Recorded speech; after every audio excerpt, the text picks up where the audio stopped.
Assalamualaikum warahmatullahi wabarakatuh. Halo teman-teman, kalian ngerasa seru nggak sih kalau belajar matematika? Atau ngerasa sebaliknya, matematika itu bikin pusing, bikin stres, terus pengerjaannya yang rumit, yang sulit, dan lain sebagainya. Tapi tenang guys, kalian itu nggak sendiri loh ngerasain hal yang seperti itu.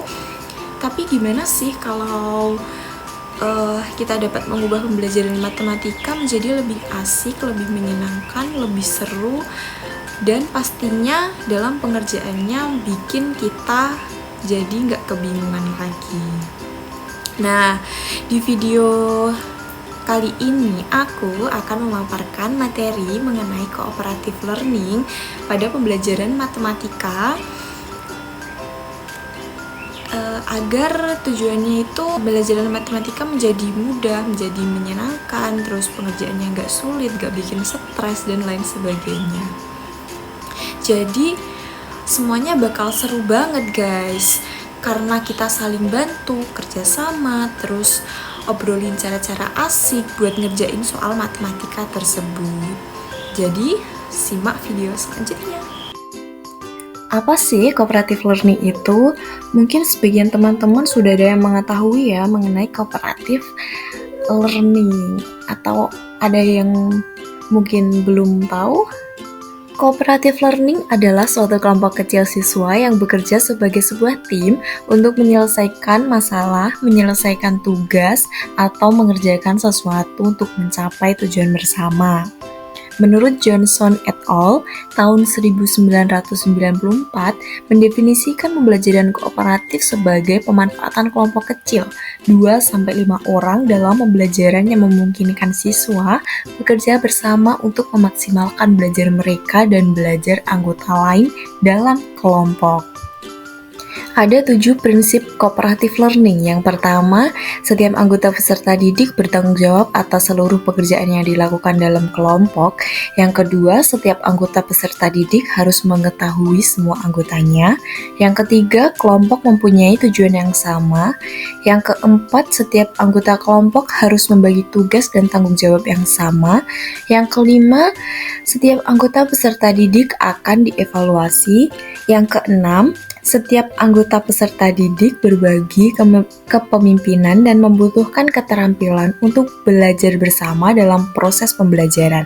Kemudian yang ketujuh atau yang terakhir, setiap anggota peserta didik wajib melaporkan secara individual materi yang ditanggapi dalam kelompok kolaboratif. Cooperative learning juga terbagi menjadi beberapa metode lagi teman-teman. Yang pertama ada metode jigsaw.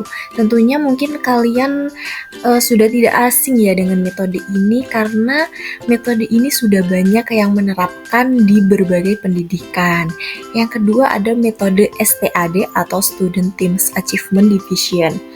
Metode ini membuat siswa saling interaksi dan diskusi untuk memunculkan strategi permasalahan. Yang ketiga ada metode struktural. Contoh metode struktural yaitu 2 tinggal 2 tamu atau to stay to stray. Kemudian ada metode G atau group investigation. Metode ini untuk peserta didik yang memiliki kemampuan dalam berkomunikasi baik dalam keterampilan proses kelompok. Kemudian think pair share yaitu model pembelajaran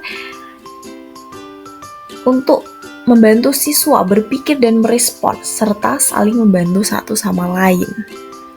Kemudian ada bamboo dancing, kemudian ada numbered heads together, dan point counter point.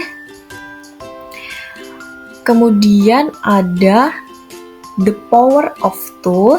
Dan yang terakhir ada listening team, yaitu metode yang melibatkan peran siswa secara aktif dalam pembelajaran.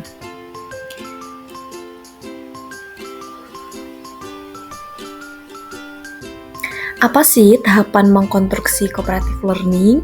Tahapan mengkonstruksi cooperative learning yang pertama ada menyampaikan tujuan dan memotivasi siswa. Kemudian menyajikan informasi. Yang ketiga mengorganisasikan siswa ke dalam kelompok-kelompok belajar. Yang keempat yaitu membimbing kelompok belajar tersebut untuk bekerja dan belajar bersama. Yang kelima yaitu evaluasi. Yang keenam yaitu memberikan penghargaan.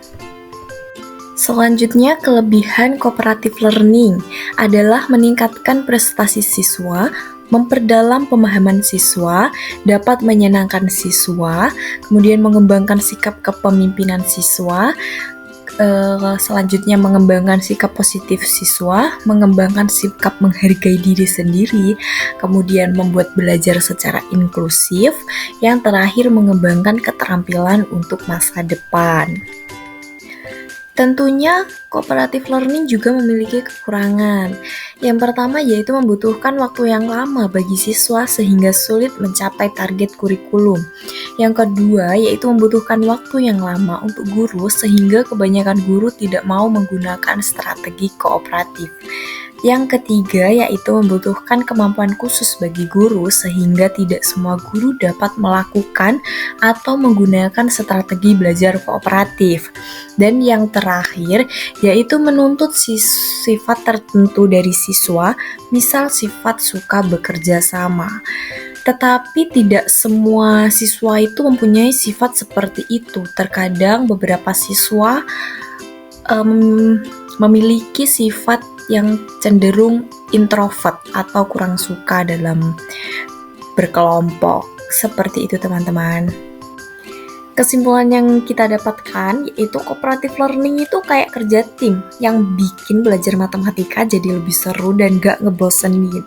Metode ini ngajarin kita untuk saling bantu, saling dengar dan diskusi bareng buat nyelesain soal atau materi yang mungkin kelihatannya sulit kalau dikerjain sendirian. Tentunya terlepas dari kekurangannya ya teman-teman. Yang keren lagi dari cooperative learning, semua orang jadi punya peran. Jadi nggak ada istilahnya yang cuma nonton atau diem aja. Setiap anggota kelompok itu penting buat saling melengkapi. Cara ini nggak cuma bikin kita lebih ngerti soal matematika, tapi juga buat ningkatin kemampuan komunikasi, percaya diri, dan kerja sama. Dengan kerja bareng, masalah yang awalnya rumit akan lebih gampang dan kita jadi semangat belajar. Jadi gimana guys mengenai cooperative learning pada pembelajaran matematika? Sangat asik bukan? Karena sudah tiba di penghujung video. Terima kasih karena telah menyaksikan teman-teman. Maaf bila ada salah kata maupun ucapan. Mohon dimaafkan. Sampai jumpa di video berikutnya. Wassalamualaikum warahmatullahi wabarakatuh.